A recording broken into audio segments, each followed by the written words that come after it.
नमस्कार फ्रेंड्स, आदिश्री ग्राफिक्सच्या चॅनलवर तुमचं परत एकदा स्वागत आहे. आजचा आपला विषय आहे वर्किंग विथ इमेजेस.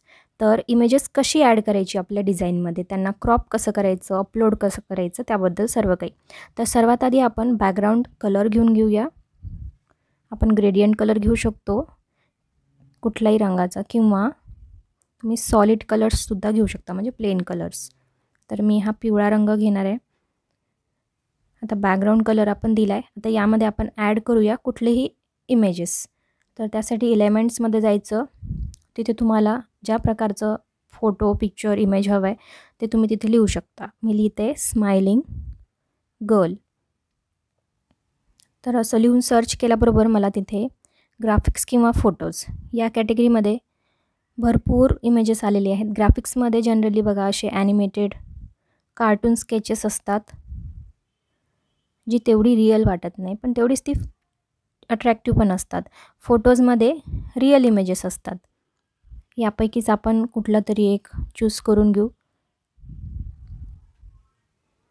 तर मी हा एक इमेज घेऊन घेणार आहे. त्याला क्लिक केल्याबरोबर तो आपल्या कॅनव्हसवर आलेला आहे. आता बघा, या फोटोबरोबर हा एक चौकोनी भाग आलेला आहे. त्याचं मागचं बॅकग्राऊंड देखील त्यामध्ये दिसतंय हिरव्या रंगाचं. तर हा आपल्याला नको असलेला थोडा भाग क्रॉप करावा लागेल. क्रॉप म्हणजे त्याला कमी करावं लागेल, छाटून टाकावं लागेल. तर त्या लाईन्सला सिम्पली मी मध्ये ओढलं आहे आणि तो थोडा कट झाला आहे. ज्यावर फोकस द्यायचा आहे फक्त तेवढाच भाग आपल्याला हवा आहे. आणि मागचा हा बॅकग्राऊंड रिमूव्ह करण्यासाठी इथे बघा टूलबारमध्ये BG रिमूव्हर, म्हणजे बॅकग्राऊंड नको आहे, तो ग्रीन बॅकग्राऊंड मला नको आहे. किंवा तुम्ही एडिटमध्ये जाऊनसुद्धा इथे मॅजिक स्टुडिओमध्ये BG रिमूव्हरच्या हेल्पनी रिमूव्ह करू शकता. पण शॉर्टकटमध्ये इथे वरती टूलबारचंच मी घेणार आहे. तर या आयकनवर प्रेस केल्याबरोबर बघा प्रोसेसिंग होते आणि सेकंडमध्ये आपलं बॅकग्राऊंड रिमूव्ह झालेलं आहे. फक्त फोटोचा आउटलाईन आपल्याला मिळालेला आहे. आता याला तुम्ही कुठेही आपल्या मनाप्रमाणे प्लेस करू शकता. त्याची साईज लहान किंवा मोठी करू शकता. ह्या लाईन्सद्वारे तुम्हाला गाईड केलं जातं. त्याला वरती किंवा खाली करू शकता, म्हणजे मूव्ह करू शकता इझिली. कितीही फोटो तुम्ही घेऊ शकता. परत आपण एखादा फोटो घेऊन घेऊया. काही फोटोज इथे बॅकग्राऊंड ऑलरेडी रिमूव्ह केलेले असतात, जसं की हा फोटो बघा.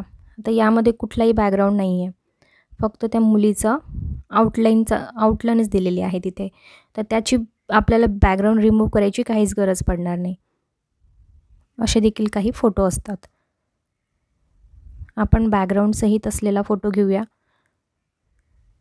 हा फोटो बघा, यामध्ये भरपूर मोठा बॅकग्राऊंड दिलेला आहे. तर त्याला नको असलेला भाग मी थोडा क्रॉप करून घेणार आहे. याला म्हणतात क्रॉपिंग. BG रिमूव्हरवर गेलो तर बॅकग्राऊंड रिमूव्ह झालं आहे. त्याला व्यवस्थित प्लेस करून घेऊ, साईज मोठा करून घेऊ.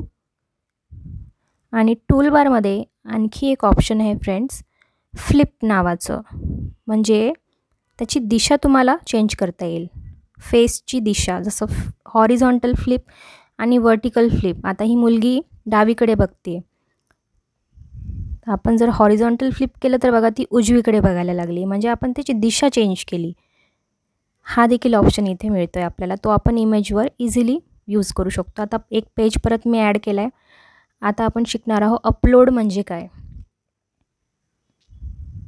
इथे मी दुसरं एक ग्रेडियंट कलर घेऊन घेते बॅकग्राऊंडसाठी, एक लाईट कलर. आता अपलोड म्हणजे काय, तर ऑलरेडी आपल्या लॅपटॉपमध्ये किंवा मोबाईलमध्ये जे ऑलरेडी फोटोज आपल्याकडे आहेत, आपल्या फाईल्स आहेत, त्यापैकीच कुठला तरी एक फोटो मला इथे आणायचा आहे कॅनव्हाच्या कॅनव्हसवर. तर ते देखील आपण आरामात आणू शकतो. अपलोड फाईल्सवर क्लिक केलं की आपला वेगवेगळ्या फाईल्स इथे आपल्याला दिसत आहेत. त्यापैकी कुठलीही एक फाईल आपण ओपन करू शकतो. जिथे तुम्हाला तुमची जी फोटो घ्यायची आहे ती फोटो असेल तिथे एक आपण सिलेक्ट करून घेऊ.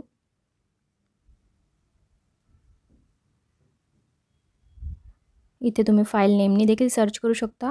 ओपन केलं मी आणि इथे अपलोडिंग सुरू झालेलं बघा. हे जे ब्ल्यू कलरमध्ये दर्शवते ना, म्हणजे अपलोड सुरू झालं आणि कंप्लीट देखील झालं.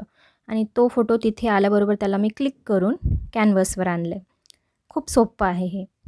जसं आपण एलिमेंट्समधनं फोटोज घेतो तसं आपण आपल्या लॅपटॉपच्या थ्रू अपलोड करून फोटो इथे देखील साठवून ठेवू शकतो आणि हवे तेव्हा तुम्ही ते वापरू शकता तुमच्या डिझाईन्ससाठी. जसं इथे मी काही डिझाईन्स बनवलेले होते ते मी इथे अपलोड करून ठेवलेले आहेत ऑलरेडी. काही इन्व्हिटेशन कार्ड्स, काही पोस्टर्स बनवलेले, तर ते मी इथे मला कधीही त्यांची आवश्यकता पडू शकते एखाद्या डिझाईनसाठी, त्यासाठी मी ते अपलोड करून ठेवलेत आणि ते आता मी तुम्हाला इथे कॅनव्हासवर आणून दाखवते. फक्त क्लिक करायचं असतं आणि हवी तशी प्लेसमेंट तुम्ही त्याची करू शकता.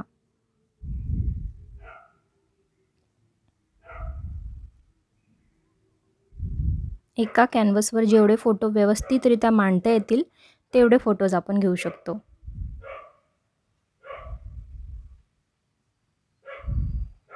तर आज आपण शिकलो की इमेजेसना कॅनव्हासवर ॲड कसं करायचं, त्यांना क्रॉप कसं करायचं, त्यांचा बॅकग्राऊंड कसा रिमूव्ह करायचा. ज्यांच्याकडे BG रिमूव्हर नाही आहे, कॅनव्हा प्रो नाही आहे, त्यांनी गुगलमध्ये जाऊनसुद्धा कसं बॅकग्राऊंड रिमूव्ह करता येईल आणि अपलोड कसं करायचं.